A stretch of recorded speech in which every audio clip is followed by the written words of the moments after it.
David Beach. Probably about 4 years altogether. I've been here off and on a couple times.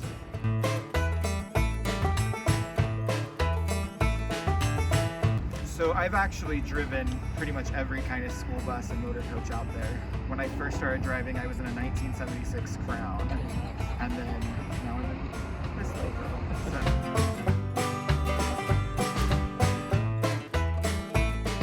So the mileage has actually been our biggest learning curve that we've had. We've got anywhere between probably 67 when we first got them, and we were just learning how to do things on them.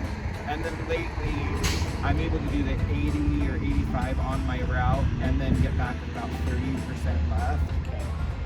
So really there's been a huge fluctuation. A lot of it's definitely the driving habits, realizing that just because these are peppy little buses, you can't really drive them like that.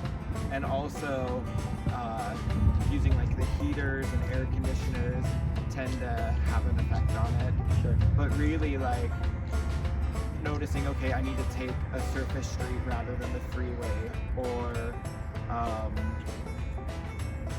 that's been like another big thing.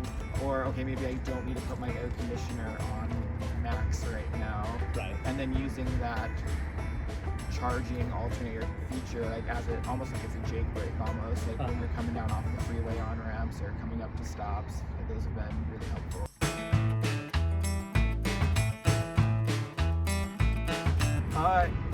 I really like it. It's actually funny. They know that I hate driving the little buses. Like I'm one of those. I like having a full-size bus. That's why I've typically avoided sped. But then I took this one out one day, and I'm like, oh, I actually really like it. I mean, some of the typical microbird stuff are still the same, but it's probably my favorite short bus I've ever driven.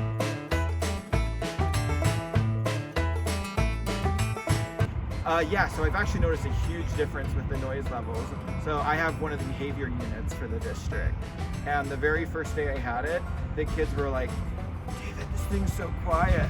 And they're like, can we play a game? I was like, sure. They're like, let's see who can be more quiet, the bus or us. And I was like, I'm not gonna argue with you on this. So like it even helped out with student management on that. You're able to hear what's going on. So I also had the bus for about 3 weeks before they put the beeper on.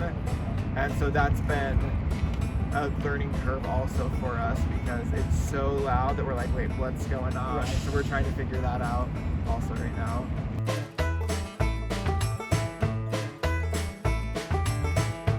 Oh yeah, so and actually that's one of the cool things about Utah is you have to use your heaters in the morning and your AC in the afternoon.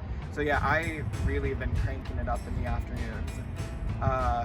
I particularly have to use it on my route because, like I said, I have that behavior unit, and so I have like all the kids in the science seats with name tags, and because it has the fiberglass roof in it, I wasn't able to use magnets to hold them down, so I put them down on their window frames, and then I was like, crap, I can't put the windows down so it'll blow the name tags off. So yeah, I've been using the AC, and again, that's also helped with student management because at that point I have to argue with the kids about trying to hang out the windows.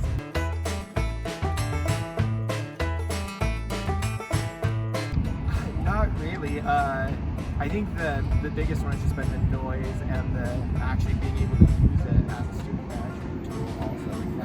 That's been awesome.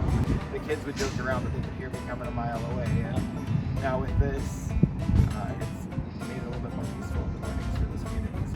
And then also, the first week I had it, I had to retrain my kids. Like they were like used to hearing the air brake being pulled and coming out, and I was having to honk and like actually try to get their attention because they didn't even hear me